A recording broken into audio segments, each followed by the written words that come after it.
Em uma leitura mais rigorosa, o indiciamento do sujeito na prática de atos ilícitos, seja de natureza criminal, civil ou administrativa. Houve casos, entretanto, em que, a partir do exame dos fatos, dos documentos recebidos e dos depoimentos prestados, essa relatoria concluiu pela necessidade de que as investigações sejam adiante aprofundadas em foro próprio, competente em razão das regras constitucionais e legais a este respeito. Seguiremos, então, aqui a citação de cada um dos indiciados por esta relatoria. O primeiro a ser indiciado, Jair Messias Bolsonaro. É de conhecimento notório que Jair Messias Bolsonaro nunca nutriu simpatia por princípios republicanos e democráticos. Prova disso é a extensa documentação trazida ao conhecimento desta CPMI e que comprova tais fatos.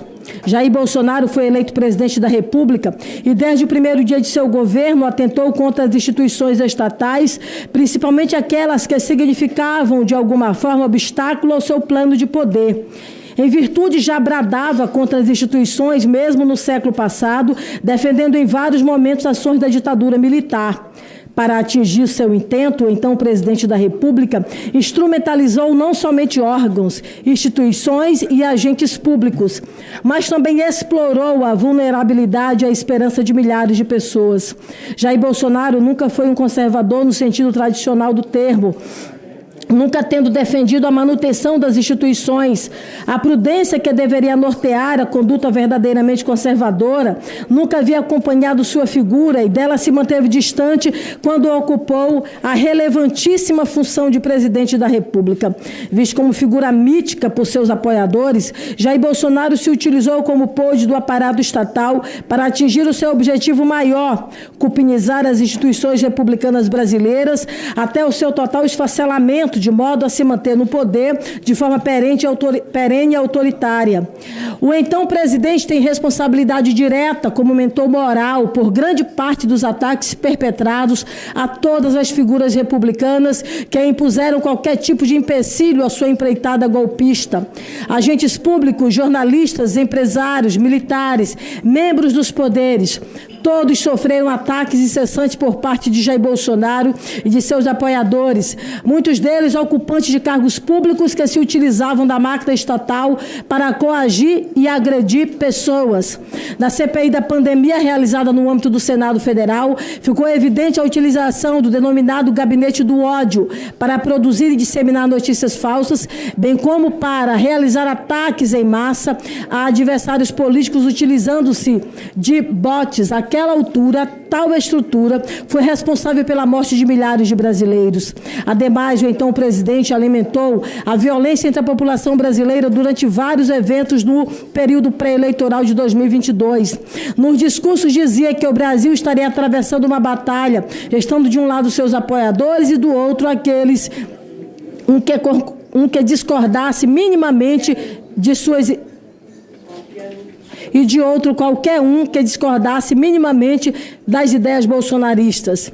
Obrigada, querida. Bolsonaro também descredibilizou por diversas vezes o processo eleitoral ao longo de sua carreira política, proferindo inclusive discursos como: através do voto você não vai mudar nada neste país, nada, absolutamente nada. Você só vai mudar, infelizmente, quando nós partirmos para uma guerra civil aqui dentro, fazendo um trabalho que o regime militar não fez, matando 30 mil e começando por FHC. E se for morrer alguns inocentes, tudo bem.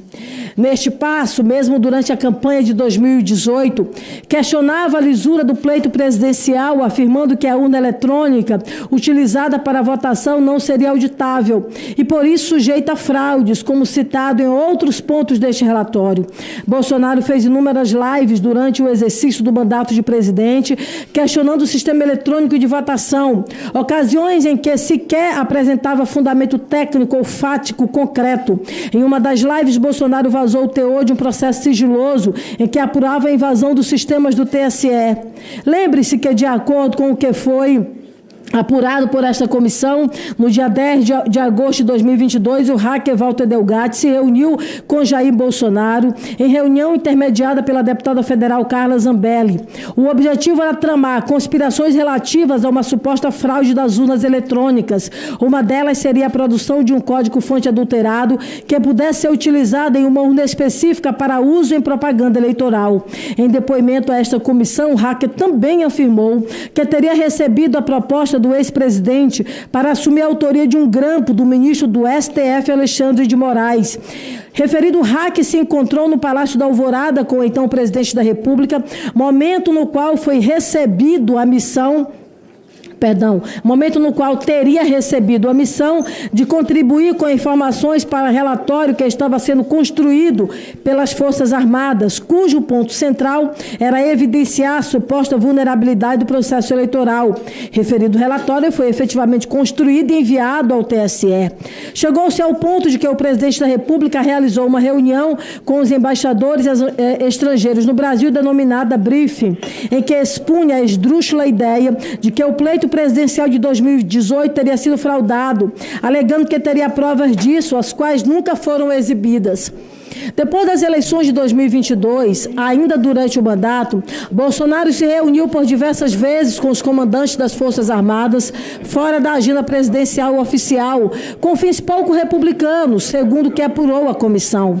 Também neste período iniciaram-se os acampamentos de teor golpista em frente às instituições militares por todo o Brasil. Um dos acampamentos foi instalado em frente ao quartel-general do Exército, adjacente à quadra residencial de general do setor militar urbano em Brasília. Desde o início, os acampamentos apresentavam cartazes e faixas de natureza antidemocrática, clamando por intervenção militar com Bolsonaro no poder. Dentre outras mensagens, conforme apresentado ao longo deste trabalho, nunca houve qualquer discurso ou pedido de Jair Bolsonaro para que os acampamentos fossem desmobilizados. Na prática, houve verdadeiro silêncio eloquente do então ocupante do posto de presidente da República, incentivando os acampados a permanecerem nos locais.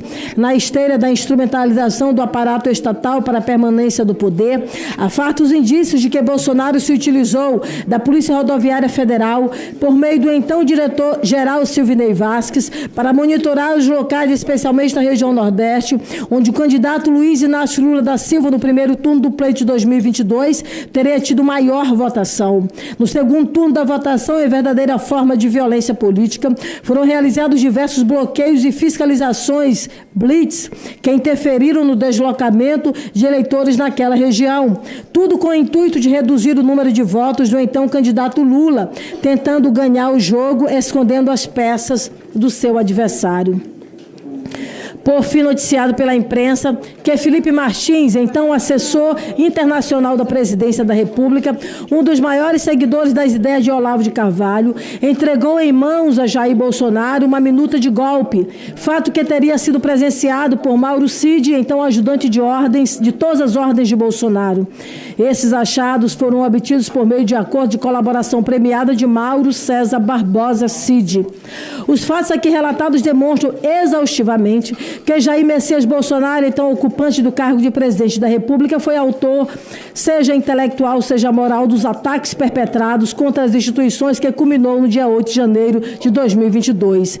Por esse motivo, Jair Messias Bolsonaro deve ser responsabilizado pelos tipos penais descritos nos artigos 288, CAPT, associação criminosa, 359, violência política, 359L, abolição violenta do Estado Democrático de Direito e 359M, golpe de Estado, todos do Código Penal por condutas dolosas.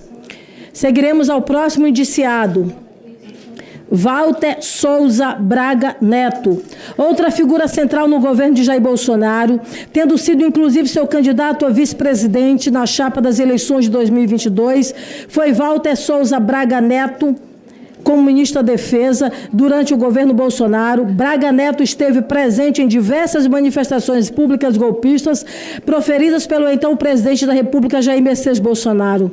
Como general do Exército, tinha papel fundamental na arregimentação do apoio político dentro da caserna. Também teria relevante função caso de fato fosse colocado em prática qualquer intentona golpista. Relatos indicam que Braga Neto era considerado como um dos 4 elementos que alimentavam as aventuras golpistas de Bolsonaro. Em 2021, Braga Neto chegou a declarar que as Forças Armadas não estariam dispostas a aceitar votação sem que as urnas fossem auditáveis, como se a elas coubessem qualquer papel de aceitação ou reprovação do sistema eleitoral brasileiro. Após o segundo turno das eleições de 2022, Braga Neto fez parte do que foi denominado como o QG do golpe, uma casa situada no bairro do Lago Sul, região nobre de Brasília, alugada para sediar o comitê de campanha de Jair Bolsonaro à reeleição e onde se reuniram diversas autoridades políticas. Nessa casa foram discutidas várias ideias de implementação de planos antidemocráticos. O general também respondeu à aplicação do instrumento de estado de defesa para situações não previstas no texto constitucional, mesma tese defendida na chamada minuta do golpe encontrada na casa de Anderson Torres.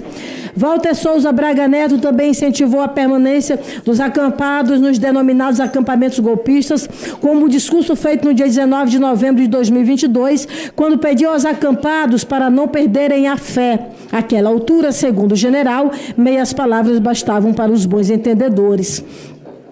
Assim, Walter Braga Neto deve ser responsabilizado pelos tipos penais descritos nos artigos 288, associação criminosa, 359-L, abolição violenta do Estado Democrático de Direito, 359-M, golpe de Estado, todos do Código Penal, por condutas dolosas, por aderir subjetivamente às condutas criminosas de Jair Bolsonaro e demais indivíduos em seu entorno, colaborando decisivamente para o desfecho dos atos do dia 8 de janeiro de 2023.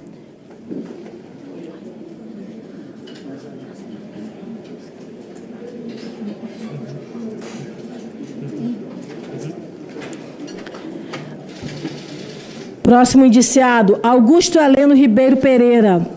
De modo similar a Braga Neto, o general Augusto Heleno foi figura de imenso relevo no governo de Jair Bolsonaro. Segundo relatos, era um dos 4 elementos que incutiam ideias golpistas no então presidente da República.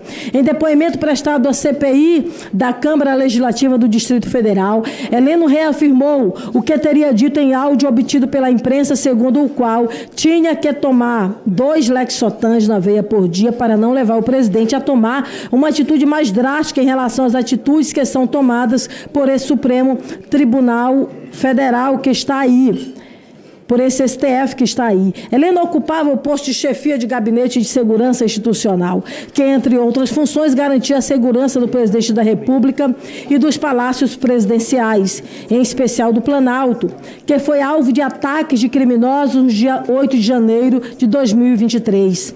Depois da posse do presidente Luiz Inácio Lula da Silva, Heleno foi afastado do GSI, mas foram mantidos no órgão diversos oficiais militares que trabalharam sob sua administração. Referidos militares ocupavam os postos da Secretaria Executiva, da Secretaria de Segurança e Coordenação Presidencial, da Assessoria Especial para Análise de Riscos e da Coordenação de Operações de Segurança Presidencial e de Instalações. Esses indivíduos eram responsáveis diretamente pela execução do Plano Escudo do Palácio do Planalto, procedimento de proteção do edifício presidencial em caso de ameaça, e que será objeto da discussão posteriormente.